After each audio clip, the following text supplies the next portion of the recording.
छतरपुर शहर के अंतर्राज्यीय बस स्टैंड इन दिनों प्रशासनिक अनदेखी की भेंट चढ़ चुका है। हालात इस कदर बदतर हो चुके हैं कि यात्रियों की सुविधा के लिए बनाया गया यात्री प्रतीक्षालय अब पूरी तरीके से अतिक्रमणकारियों की चपेट में है। दूर दराज और अन्य राज्यों का सफर तय करने वाले मुसाफिर इस चिलचिलाती धूप और गर्मी के बाहर खड़े होकर बसों का इंतजार करने के लिए मजबूर है।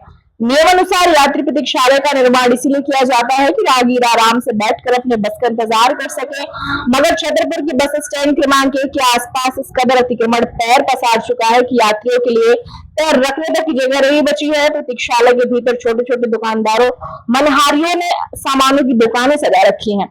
आलम यह है कि जो जगह यात्रियों के लिए थी उस पर अब अलग ही लोगों का कब्जा हो चुका है। स्थानीय लोगों का कहना है कि बस स्टैंड परिसर से पुलिस प्रशासन और नगर पालिका के आला अधिकारी भी आए दिन निकलते रहते। कई बार अतिक्रमण की शिकायतें भी की है, लेकिन कार्रवाई के नाम पर सिर्फ औपचारिकता निभाई जाती है। सूत्रों की माने तो अधिकारी, जिम्मेदार कर्मचारी विभाग के डर से, फिर कहीं राजनीतिक दबाव के चलते इन पर कोई कार्रवाई करते ही नहीं है। छतरपुर बस स्टैंड की भी हम बात करें तो इसका एक काफी पुराना इतिहास रहा है। बहुत सी सुविधाएं भी कभी एक समय पर रहे हैं। कभी इस प्रतीक्षालय में राहगीरों को मात्र 5 रुपए में 1 लीटर शुद्ध पेयजल देने के लिए वाटर एटीएम मशीन भी लगाई गई थी, जो अब सालों से कबाड़ में तब्दील हो चुकी है। परिसर में लगे हैंडपंप महीनों से बंद है।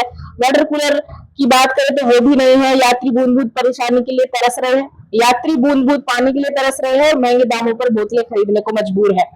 प्रतीक्षालय की दीवार पर टंगी पुराने जमाने की टीवी प्रशासन के रवैये का मानो मजाक उड़ा रही है। टीवी सालों से बंद है, दर्शाने के लिए काफी है कि जिम्मेदार अधिकारी इस व्यवस्था को लेकर कितने गंभीर है। वही यदि हम बाहरी यात्री की बात करें तो उनका भी कहना है कि बस स्टैंड की हालत बहुत ही खराब हो चुकी है। बुनियादी सुविधाएं तो छोड़िए, बैठने तक की जगह नहीं मिलती, धूप में खड़ा रहना पड़ता है।